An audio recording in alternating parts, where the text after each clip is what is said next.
Hi everyone, welcome back to my channel.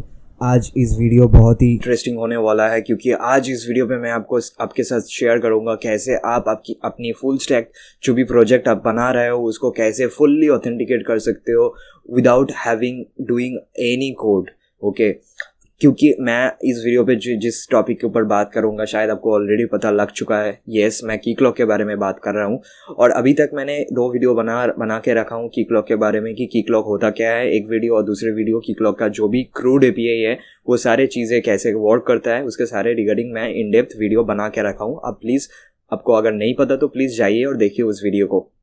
आज इस video पे मैं डिस्कस करूंगा कैसे आप की क्लॉक को अपनी खुद की प्रोजेक्ट में इंटीग्रेट कर सकते हो, रिएक्ट बेस्ड प्रोजेक्ट में कैसे इंटीग्रेट कर सकते हो, या तो आपका बैकएंड का जैंगो आप यूज़ करके रखे हो तो कैसे आप उसके ऊपर भी यूज़ कर सकते हो की क्लॉक। उसके बारे में आज इस वीडियो पूरी की पूरी होगी।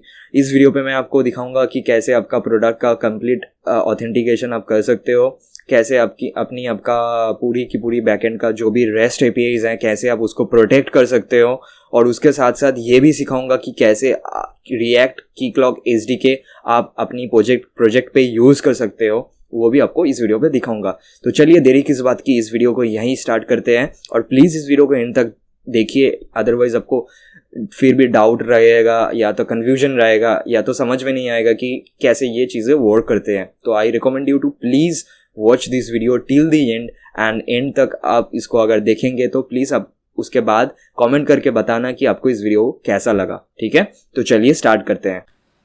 हे गाइस, सो मैं मेरे डेस्कटॉप में आ चुका हूँ और आपके सामने 2 चीज़ आप देख रहे हो, राइट। ये की क्लॉक का लॉगिन पेज है और ये है टर्मिनल। तो पहले एक सिनेरियो मैं आपको मतलब क्लियर कर देना चाहता हूँ कि मान के चलिए कि बेसिकली आपके पास आप एक प्रोजेक्ट पे काम कर रहे हो, वहाँ पे आपके पास अपने फ्रंट एंड पे अपने रिएक्ट यूज़ किए हैं और बैक एंड में आपने जैंगो यूज़ किए हैं। ठीक है, तो हम क्या करेंगे यहाँ पे, सबसे बेस्ट तरीका क्या है कि आप अपनी की क्लॉक से पूरी की पूरी फ्रंट एंड को प्रोटेक्ट करोगे। ठीक है, कैसे? जैसे की क्लॉक मैं यहाँ पे क्या करूँगा, मैं की क्लॉक एसडीके यूज़ करूँगा जो रिएक्ट के लिए बेसिकली बना हुआ है।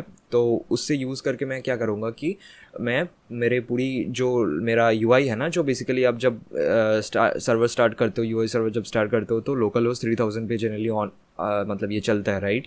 तो लोकल होस्ट 3000 पे जब आप विजिट करोगे, जब चीज़ें आप की क्लॉक इंटीग्रेशन के बाद करोगे तो यहाँ पे क्या होगा कि यहाँ पे आपके सामने एक लॉगिन पेज आ जाएगा। ठीक है, क्योंकि आपने पूरी की पूरी यूआई को की क्लॉक से इंटीग्रेट कर दिया है और की क्लॉक इसको प्रोटेक्ट कर रहा है। ठीक है, इसका मतलब कि इसके लिए लॉगिन पेज आ जाएगा। जैसे ही आप उसमें लॉगिन करोगे, उसी यूज़र डिटेल से लॉगिन करोगे जो मैंने आपको समझाया था ना, उसी यूज़र डिटेल से आप लॉगिन करोगे और सक्सेसफुली लॉगिन होने के बाद आपको एक टोकन मिलेगा। ठीक है, और ये जो टोकन है ना, ये बहुत इंपॉर्टेंट चीज़ें हैं, ध्यान से सुनिए। ये टोकन हम लोग क्या करेंगे, ये जो टोकन एक्सेस टोकन हमें मिला है की क्लॉक के सर्वर से तरफ से, ये टोकन हम हर एक एपीआई कॉल जो हम बैकएंड से करेंगे उस हर एक एपीआई कॉल में ये टोकन उसके अंदर मैं भेज दूंगा। जैसे कैसे भेजूंगा, हेडर के अंदर ऑथराइजेशन का एक वेरिएबल के अंदर मैं इसको पूरे की पूरी टोकन को भेज दूंगा। हर एक एपीआई कॉल, जो भी एपीआई कॉल यूआई से फ्रंट बैकएंड में जाएगा,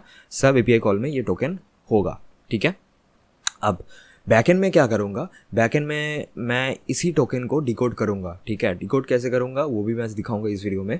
डिकोड करके मैं की क्लॉक सर्वर के साथ वेरीफाई करूँगा कि मुझे बताओ, की क्लॉक सर्वर से मैं ये पूछूंगा कि मुझे बताओ ये टोकन जो मुझे मतलब एपीआई कॉल में मिला है, ये टोकन वैलिड है कि नहीं। पहले तो अगर आपने टोकन नहीं भेजा फिर भी बैकएंड के एपीआई कॉल किया तो ये तुरंत ही ब्लॉक कर देगा आपका रिक्वेस्ट को। ठीक है, विदाउट टोकन में अगर आपने बैकएंड एपीआई हिट किया तो ये डायरेक्टली ब्लॉक कर देगा। ठीक है, अगर मान के चलिए आपने कुछ अनसन टोकन भेज के देखना चाहते हैं कि ये वर्क कैसे करेगा, तो ये क्या करेगा कि आपने जो टोकन भेजा है ना एपीआई कॉल के साथ, वो टोकन ये चीज़ पहले तो ये रिजेक्ट नहीं करेगा, ये टोकन को वेरीफाई करेगा खुद के सर्वर के साथ कि की क्लॉक सर्वर में ये टोकन ऑलरेडी अवेलेबल है, यही की क्लॉक सर्वर है जो इसने ये टोकन भेजा है। अगर अप्रूव हो गया तो आपको बैकएंड का एक्सेस मिल जाएगा या तो नहीं मिलेगा। तो इस तरह से आप क्या सीख पाओ, मतलब क्या आप सीखिए कि देखिए कि यहाँ पे आपने ऑलरेडी यूआई को प्रोटेक्ट किया और यूआई के साथ एक टोकन भेजा, इस टोकन से आप पूरी की पूरी बैकएंड को प्रोटेक्ट कर लिया। तो ऐसे आपने की क्लॉक को इस्तेमाल करके बैकएंड और फ्रंट एंड पूरी की पूरी चीज़ को आपने प्रोटेक्ट कर लिया है। ठीक है, तो आइए हम देखेंगे कि कैसे इसको आप अपने प्रोजेक्ट में इंटीग्रेट कर सकते हो। ठीक है, पहले तो मैं कीक्लॉक का एडमिन पैनल पे जाऊंगा। पहली तो वहाँ पे आपको एक कुछ सेटअप करनी पड़ेगा। सॉरी, मैं कीक्लॉक लिख रहा हूँ। तो यहाँ पे आपको कुछ सेटअप करने पड़ेगा। तो जो सेटअप बेसिकली आप प्रोजेक्ट बनाने से पहले करोगे। ठीक है, तो सॉरी ये नहीं, हाँ, तो यहाँ पे क्या है कि मेरा कीक्लॉक का ये मेरा एडमिन पैनल है। ठीक है, तो यहाँ पे क्या किया, मैंने एक ऑलरेडी प्रोडक्ट सर्च रिलीम बोल के मैं ऑलरेडी एक रिलीम बना लिया है। ठीक है, और एक चीज़ गाइस, मैं इस चीज़ को एक्सप्लेन करने से पहले आपको एक चीज़ बता दूँ कि मैंने ऑलरेडी एक बना हुआ एक प्रोजेक्ट के मतलब मैंने एक प्रोजेक्ट बनाया है। ठीक है, मतलब मैंने एक प्रोजेक्ट के ऊपर मैं काम कर रहा था, तो उसके अंदर मैंने कीक्लॉक इंटीग्रेशन बहुत सारी चीज़ें मैंने किया है। ये रिएक्ट जेंगो बेस्ड प्रोजेक्ट है। ठीक है, तो ये जो मैंने चीज़ें किए हैं, मैंने उस करने के टाइम मैंने सोचा कि ये चीज़ तो बहुत लोग मुझे कमेंट में पूछ रहा था कि कैसे करना है, तो मैंने सोचा कि इसके लिए एक डेडिकेटेड वीडियो बना देता हूँ। ठीक है, तो यहाँ पे मैं आपको कोड करने नहीं दिखाऊंगा, मैं एक ऑलरेडी कोड किया हुआ एक वीडियो के ऊपर मैं एक्सप्लेन करूँगा, जो कि आसान होगा आपके लिए भी समझने के लिए। ओके, तो यहाँ पे क्या है कि मैंने एक ऑलरेडी एक रिलीम बना लिया है। ठीक है, कैसे आप बनाओगे, जस्ट ऐड रिलीम, यहाँ पे जाना है, ऐड रिलीम करनी है और यहाँ पे आपको चीज़ें डाल के रिलीम बनाना है। ठीक है, मैंने एक रिलीम बना लिया है। एक चीज़ आपसे हमेशा ध्यान रखना, ये रिलीम में कुछ चीज़ करने का आप ज़रूरत नहीं है, जो भी आपने बनाया है। ठीक है, यहाँ पे आप क्या करोगे, यहाँ पे चले ये क्लाइंट, आप यहाँ से एक क्रिएट क्लाइंट कर सकते हो। ठीक है, अगर आपको ये सब चीज़ें नहीं पता तो आप मुझे मेरा कीक्लॉक का वीडियो जाके देख सकते हो। ठीक है, तो मैंने ऑलरेडी एक क्लाइंट बना के रखे हैं प्रोडक्ट सर्च करके, इसके अंदर मेन चीज़ें हैं। ठीक है, तो क्या है कि आप जैसे ही कीक्लॉक का जो भी आपका क्लाइंट आईडी, सीक्रेट आईडी जो भी आपसे मिलता है ना कीक्लॉक सर्वर से, उसको आपको यूआई में देना है, यूआई सर्वर में अंदर उसको इंटीग्रेट करनी है। और इंटीग्रेट जैसे ही आप करोगे आपको कीक्लॉक का एक्सेस मिल जाएगा। ठीक है, आप जैसे ही यूआई सर्वर हिट करोगे कीक्लॉक का लॉगिन पेज आपके सामने तुरंत आ जाएगा। ठीक है, अब आप उसमें लॉगिन कर रहे हो, करने के बाद जो चीज़ें होगा, मतलब आप कीक्लॉक्स का काम ही है बस ऑथेंटिकेट करना यूज़र को। जैसे ही एक करेक्ट यूज़र ऑथेंटिकेट हो जाएगा, उसके बाद कीक्लॉक का कोई काम नहीं है। ठीक है, तो कीक्लॉक क्या करेगा, आपको बैक टू अगेन आपका वही यूआई सर्वर में आपको भेज देगा। तो जैसे ही कैसे भेजेगा, उसके लिए तो आपको यूआई सर्वर को इंटीग्रेट करनी है ना कीक्लॉक सर्वर में। तो यहाँ पे है वो सीन, यहाँ पे है वो जगह जहाँ पे आप इंटीग्रेट करोगे। यहाँ पे देखो कि रूट यूआरएल है। रूट यूआरएल मेरा क्या है, यही मेरा रूट यूआरएल है जो बेसिकली जिसको मैं प्रोटेक्ट करना चाहता हूँ। ठीक है, रिएक्ट एक सिंगल पेज एप्लीकेशन है, एक सर्वर में चल रहा है और मैं पूरी की पूरी सर्वर को प्रोटेक्ट कर रहा हूँ, तो मुझे और कुछ चीज़ें ध्यान रखने का यहाँ पे ज़रूरत नहीं है। ठीक है, तो मैं यहाँ पे यूआई सर्वर का डायरेक्ट मैंने लिंक भेज दिया है यहाँ पे। तो ये ऐसे यूआई सर्वर को, जो भी ये सर्वर को हिट करना चाहेगा तो उसको कीक्लॉक का लॉगिन पेज आएगा। मान के चलिए ये सर्वर के अंदर बहुत सारी पाथ हो सकता है, बहुत सारा पेजेस हो सकता है, वो सब तो इसके बाद आएगा ना। जैसे कि आपके मान चलिए एक पाथ है आपका सर्च का, ऐसे करके सर्च अपने एक यूआरएल है बेसिकली, जिससे क्या होगा आपके सामने एक सर्च का कंपोनेंट रेंडर होता है। ठीक है, तो उसका पाथ अलग होगा, राइट, सर्च। तो इसके लिए आप तो हर एक पाथ को यहाँ पे मेंशन नहीं कर सकते हो ना, ये जस्ट रूट यूआरएल है, राइट। तो यहाँ पे देखिए वैलिड रिडायरेक्ट यूआरएल बोल के एक चीज़ें हैं, जहाँ पे मैंने क्या किया, एक स्टार डाल दिया। स्टार का मतलब ये है कि ये जिस भी पाथ में आप इसको ओपन करोगे ना, ये सभी पाथ ये कीक्लॉक सर्वर इसको एक्सेस देगा। ठीक है, फिर एडमिन यूआरएल में आप कुछ भी डालिए। ठीक है, मैंने यहाँ पे 3000 डाला है, वेब ओरिजिन में भी 3000 डाला है, उसके बाद सेव कर देनी है।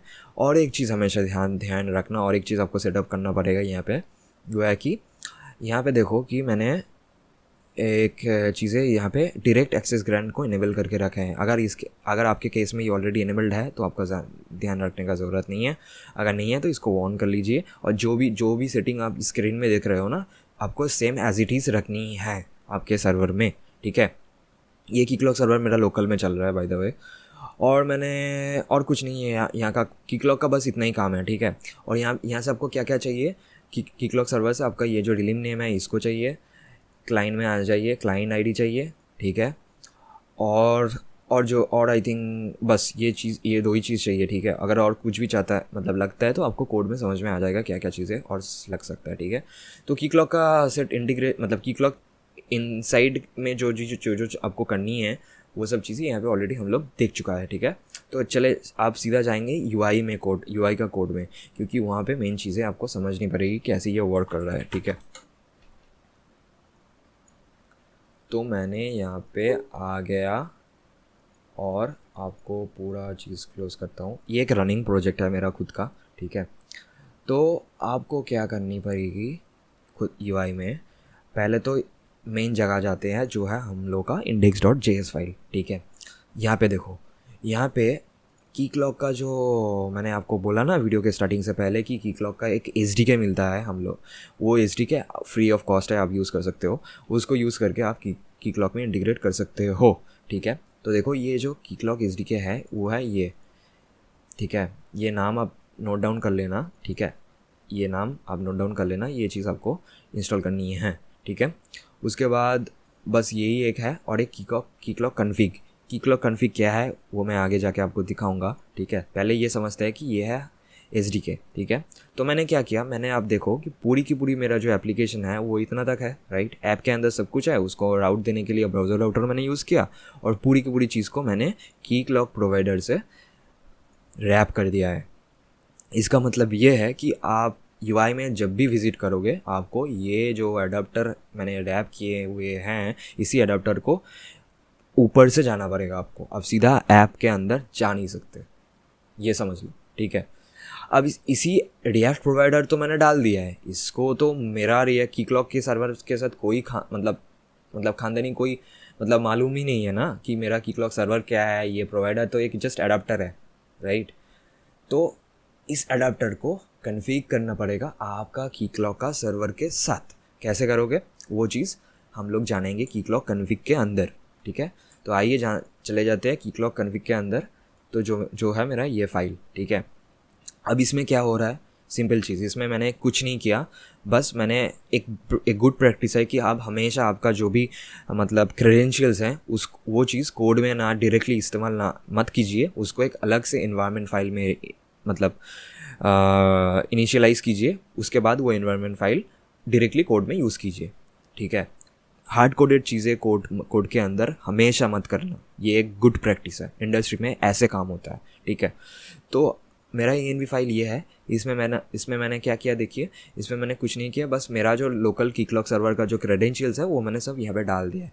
ये कुछ नहीं है, ये पाथ हमेशा ध्यान रखना, ये path as it is same होगा। आपके केस में लोकल होस्ट की जगह कुछ अलग सा हो सकता है, ये पोर्ट की जगह कुछ अलग हो सकता है, बट ये जो पाथ है ना HTTPS भी हो सकता है, बट ये /auth होनी ही चाहिए, अदरवाइज़ ये काम नहीं करेगा, ठीक है। मैंने यहाँ पे रिलिम का नेम डाल दिया और कीक्लॉक का क्लाइंट आईडी डाल दिया, बस दैट्स इट। और मेरा ये बैकएंड का API URL है, ये बेसिकली जेंगो का, आपको तो शायद आप अगर जेंगो जानते हो तो आपको पता है कि जेंगो बाय डिफ़ॉल्ट 8000 पोर्ट में चलता है, राइट। तो ये मेरा जेंगो का बेसिकली API URL है, ठीक है। ये है इस env के अंदर जो चीज़ें हैं मैंने आपको दिखा दिया। अब वही चीज़ यहाँ पे मैंने इंपोर्ट किया है एक डिक्शनरी के अंदर, और उस डिक्शनरी बेसिकली एक कीक्लॉक का और एक पैकेज आपको यूज़ करना पड़ेगा, जो बेसिकली एक कन्फिगरेशन, एक ऑब्जेक्ट बनाएगा कीक्लॉक का, जिस ऑब्जेक्ट के अंदर आपका कीक्लॉक का पूरी की पूरी कन्फिगरेशन रहेगा, ठीक है।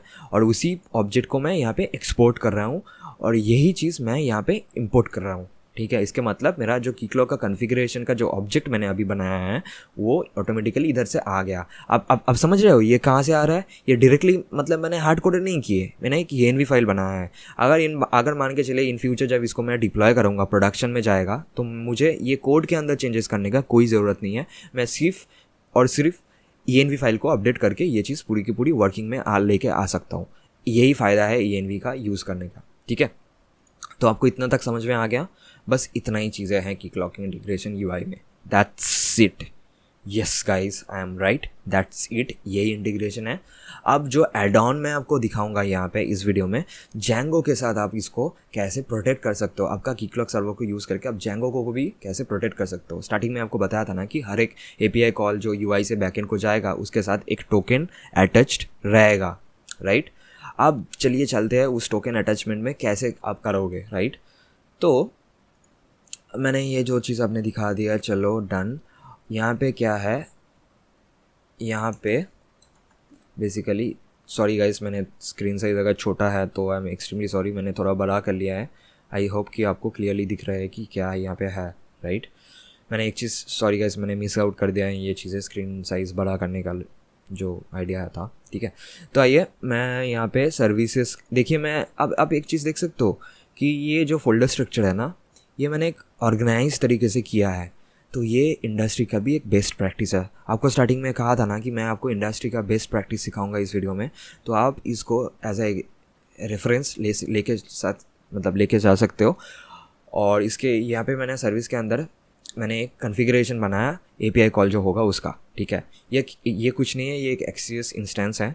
इसके अंदर मैंने, अगर आपको एक्सेस इंस्टेंस नहीं पता तो मैं उसके लिए वो आप कमेंट में बताना, मैं उसके लिए भी डेडिकेटेड वीडियो बना दूंगा। इस वीडियो में मैं एक्सेस इंस्टेंस के बारे में ज़्यादा नहीं बात करूंगा, बस की क्लॉक को कैसे आप इस्तेमाल करके बैक एंड फ्रंट एंड दोनों को मैनेज कर सकते हो उसके टॉपिक में मैं बात करूंगा, ठीक है। तो ये कुछ नहीं है, बस ये बेसिक सा सेटअप है, ये सब लोग करते हैं, ये सेम ही एज इट इज़ है, ठीक है। तो मैंने यहाँ पे आप देखो, मैंने यहाँ पे क्या किया, मैंने एक की क्लॉक कन्फिग और मैंने की क्लॉक कन्फिग डॉट मतलब जो मेरा की क्लॉक कन्फिग्रेशन बना हुआ है, ऑलरेडी बन चुका है ना, वहाँ से मैंने एक की क्लॉक जो टोकन प्रोवाइड करता है ना, मैंने आपको बताया था कि अब जब सक्सेसफुल लॉगिन करते हो की क्लॉक आपको एक एक्सेस टोकन देगा, उसी टोकन को मैं रिट्रीव कर रहा हूँ यहाँ पे, ठीक है। रिट्रीव करने के बाद अगर वो चीज़ ऑलरेडी है तभी मैं यहाँ पे एक कंडीशन क्या कर रहा है कि इफ़ टोकन एग्जिस्ट तभी ये टोकन को भेजेगा बैकएंड में, अदरवाइज़ ये नहीं भेजेगा, ठीक है। तो क्या होगा, ये हेडर में क्या होगा, ऑथराइजेशन बोल के एक, मतलब आप मान सकते हो एक की, मान सकते हो एक की है, ये डिक्शनरी का जैसे की होता है ना पाइथन में या तो जावास्क्रिप्ट में जो भी, तो ये की है, उसके अंदर मैंने एक ये चीज़, ये इसका फॉर्मेट है, ठीक है। तो ये बैरियर टोकन के साथ ये बैरियर स्ट्रिंग नहीं आता है, इसको आपको हार्ड कोडेड लिख के उसके साथ टोकन को अटैच करके एक स्ट्रिंग फॉर्मेटिंग आप बोल सकते हो करके आपको बैकएंड हर एक एपीआई कॉल में भेजना पड़ेगा। अब इसका फ़ायदा देखो, क्या फ़ायदा है, मैंने एक एक्सेस इंस्टेंस बना के रखे हैं, राइट। और आपको मैंने एक पेज दिखाता हूँ जहाँ पे मैंने बैकएंड एपीआई कॉल कर रहा हूँ, ठीक है। पेजेस, प्रोफाइल, गिट इंटीग्रेशन, ये प्रोजेक्ट कुछ मतलब कॉन्फिडेंशियल है, मैं आपको इस वीडियो में के अंदर शेयर मतलब आइडियाज़ को शेयर नहीं कर सकता, I am extremely sorry. But अब चीज़ें कैसे वर्क करते हैं वो चीज़ आपसे आप यहाँ से समझ सकते हो, ठीक है। तो यहाँ पे देखो मैंने क्या किया, मैंने यहाँ पे एक एपीआई कॉल किया, ये टोकन गिटहब टोकन है, ये कोई की क्लॉक का टोकन नहीं है बाय द वे, ठीक है। तो यहाँ पे मैंने एक एपीआई कॉल किया, मैंने ऑलरेडी एक बेस एपीआई का कॉन्फ़िगरेशन जो होस्ट है ना, आपका पेज का जो होस्ट है, यहाँ पे जो आपने देखा था, एक सेकंड, यहाँ पे जो आपने देखा था ना, ये जो होस्ट यूआरएल है, ये ऑलरेडी मैंने एक डिफ़ाइन करके रखे हैं, ठीक है। और ये होस्ट यूआरएल के बाद में जो पाथ है, जो एपीआई का पाथ है, जो एंड पॉइंट्स है, वो मैंने यहाँ पे इनिशियलाइज़ किए हैं, ठीक है।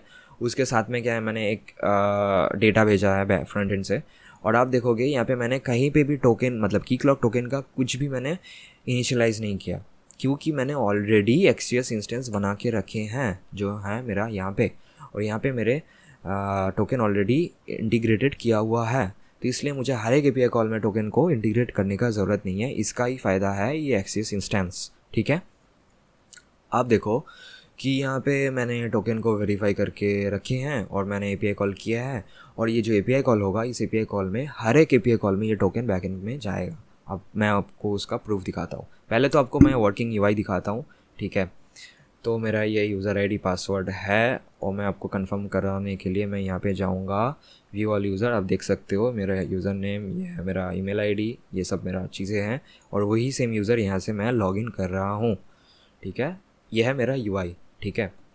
अब यूआई में देखो कि ये जो यूआई है, इसमें यहाँ पे मैंने एक एपीआई कॉल कर रहा हूँ, ठीक है।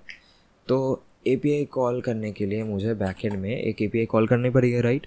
तो एपीआई कॉल करने के लिए पहले तो मुझे एक यहाँ पे रैंडम डेटा डालनी पड़ेगी, और यहाँ पे मैं नेटवर्क टैब में आ जाता हूँ, और यहाँ पे तो देखो मैं कॉन्फ़िगर में क्लिक करता हूँ, देखो यहाँ पे बैकएंड में एपीआई कॉल हुआ है वेरीफाई टोकन करके। अब इस यहाँ पे ध्यान से देखो, यहाँ पे आप ध्यान से देखो कि यहाँ पे जो ये पाथ में जो एपीआई कॉल हुआ है उसके साथ, सॉरी ये नहीं, ये वाली यहाँ पे देखो जी, ये जो पाथ है ना, जो पाथ में जो एपीआई कॉल हुआ है, इसके साथ मेरा की क्लॉक से आया हुआ जो टोकन है वो भी यहाँ पे पेस्ट हो चुका है, इसलिए ही बैकएंड में ये कॉल पॉसिबल हुआ है, ठीक है।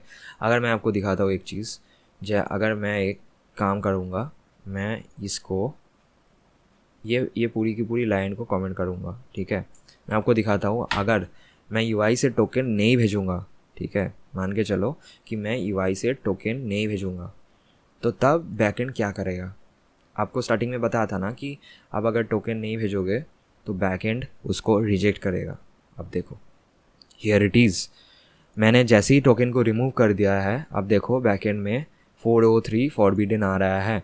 अगर मैं लॉग्स आपको दिखाऊंगा तो ये देखो 403 मतलब कि ये रिक्वेस्ट आपका तुरंत बैकएंड ने ब्लॉक कर दिया है क्योंकि आपके पास टोकन नहीं है। सेम चीज़ में अगर टोकन, अगर यहाँ पे मैं इसको अगर एक्टिवेट कर देता हूँ तो आप देखोगे कि कहाँ गया, हाँ, अब देखोगे कि मैं सेम रिक्वेस्ट को करूँगा, यहाँ पे ये काम करेगा। देखो, देखा ना, यही है the way how you protect your backend, ठीक है। अब यूआई का यही फंडा है, अब जो मुझे आपको इस वीडियो में एक्सप्लेन करना था, ठीक है। अब इतना तक समझ में अगर आ गया है तो वेरी गुड। चलिए आप बैकएंड में जाते हैं, बैकएंड में देखते हैं कि चीज़ें कैसे वर्क कर रहे हैं, ठीक है। तो बैकएंड के जाने के लिए मुझे कोड में जाना पड़ेगा। तो ये है मेरा जैंगो बैकएंड, ठीक है।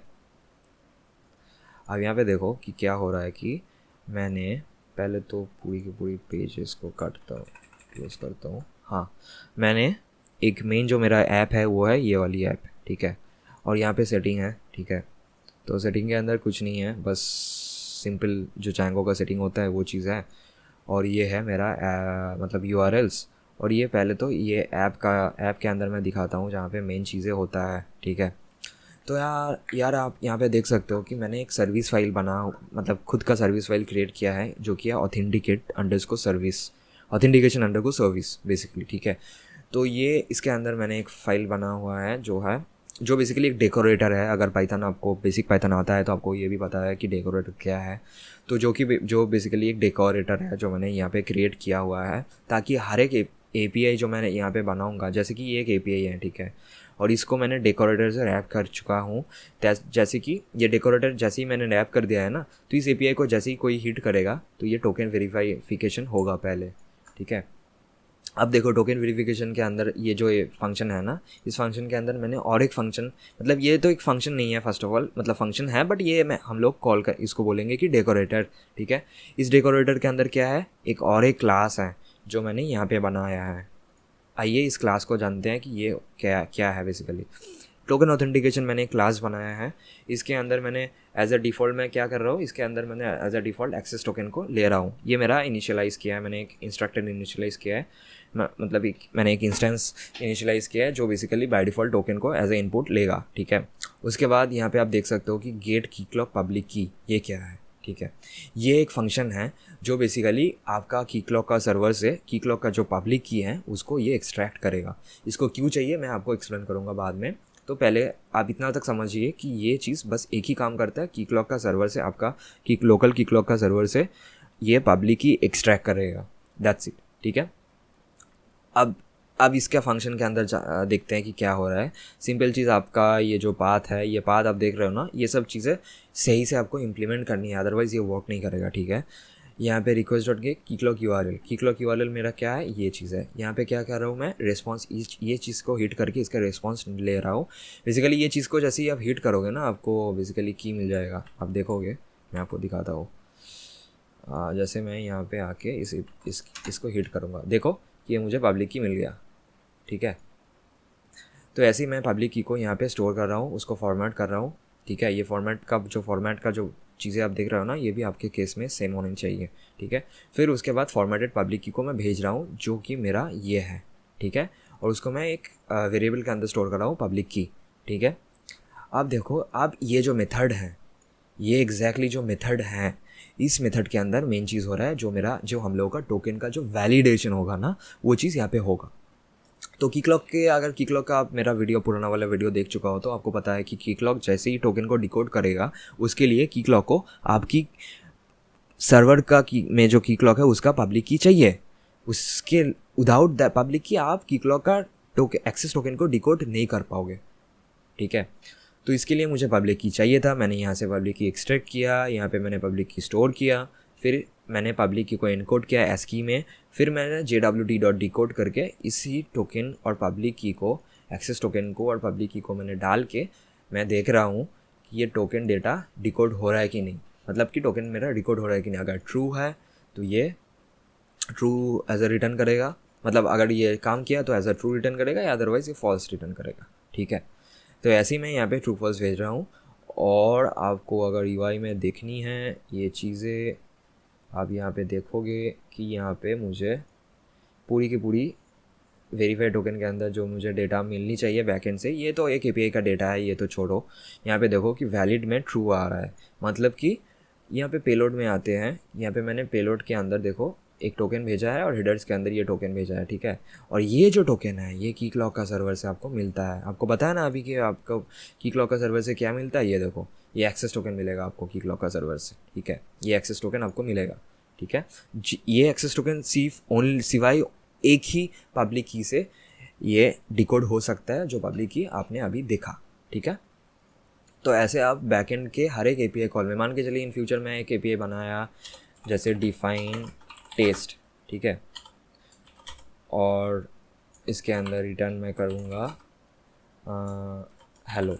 ठीक है, और इसके अंदर मैं ये चाहता हूँ कि ये जो टेस्ट API है मेरा, ये भी इसको भी टोकन चाहिए एज अ रिस्पॉन्स आपको भेजने के लिए। ठीक है, तो ऐसे क्या होगा कि आप अगर ये जो प्रैक्टिस आपने देखा ना कि ये डेकोरेटर का जो प्रैक्टिस है आपको टोकन को वेरीफाई करने के लिए, ये डेकोरेटर प्रैक्टिस आप, ये सबसे बेस्ट तरीका है गाइस, ये सबसे बेस्ट तरीका है। आप आपके हर एक API को मतलब प्रोटेक्ट कर सकते हो। अगर मान के चलिए इन फ्यूचर में आपको ऐसा API बनाना है जिसको प्रोटेक्शन का कोई ज़रूरत नहीं है, कोई भी एक्सेस कर सकते हैं, ये ओपन है, तो अब बस ये डेकोरेटर को मत यूज़ कीजिएगा, बस दैट्स ऑल।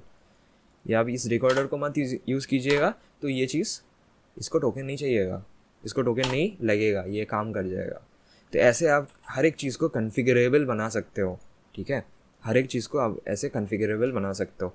तो दैट्स ऑल गाइस। तो आपने क्या क्या सीखा है, एक बार फिर से इसको लाइक रिमेंबर कर लेते हैं कि पहले हम लोग सीखे हैं कि हाउ टू कॉन्फ़िगर कीक्लॉक सर्वर। उसके बाद हम लोग UI में SDK कैसे इंटीग्रेट करनी है। उसके बाद मतलब कि जो SDK के अंदर जो कॉन्फ़िगरेशन चीज़ें कैसे डालनी है, वो सब चीज़ें हम लोग देखे हैं, बेस्ट प्रैक्टिस देखे हैं इंडस्ट्री का। उसके बाद हर एक API कॉल में कैसे आपको टोकन अटैच करनी है, वो चीज़ हमने देखी है। और यहाँ पे आके फाइनली बैकएंड में कैसे उसको डिकोड करनी है, ये भी हम लोग देख चुका है। तो ऐसे ही आप एक Django रिएक्ट बेस्ड एक प्रोजेक्ट को, या तो एक प्रोडक्ट आप कह सकते हो, इसको आप कीक्लॉक ऑथेंटिकेट कर सकते हो। That's all for this today video guys. और एक चीज़ guys, I am extremely sorry कि आपके साथ मैं ये कोड शेयर नहीं कर सकता, बट मैंने आपको कोड का कुछ चीज़ें जो मैं आपको दिखा सकता था, मैंने आपको दिखा दिया है। अब अगर आपको सेम एज इट इज़ रखनी है, एज इट इज़ जाननी है, तो आप वीडियो को पॉज करके कोड को देख के आपके सामने ये इम्प्लीमेंट कर सकते हो। इसमें कोई बात नहीं है, ये पूरी की पूरी मैं ओपन वीडियो है, आप कुछ भी कर सकते हो। आपको जो दिखा है इस वीडियो में आप यूज़ कर सकते हो। ठीक है, so that's all guys for this video, and thank you so much for watching this video। and अगर आप इतना तक वीडियो को देख रहे हो, तो I M extremely thankful that guys you are like, आप इतना तक देखने के लिए। और आई होप कि आपके अगर आप इतना तक आ चुका हो तो आपको ऑलरेडी पता लग गया कि कीक्लॉक और Django और रिएक्ट को आपको कैसे इंटीग्रेट करनी है। Right, that's all guys, thank you so much for watching this video. And मिलते हैं ऐसे ही एक एक्साइटिंग टॉपिक में। इंडस्ट्री का जो टॉपिक्स जो यूट्यूब पे ज़्यादा नहीं मिलता है, मैं उसी टॉपिक को लेके ऐसे ही इंटरेस्टिंग वीडियो आगे भी लेके आऊँगा। That's all, thank you so much for watching this video. मिलते हैं नेक्स्ट वीडियो में।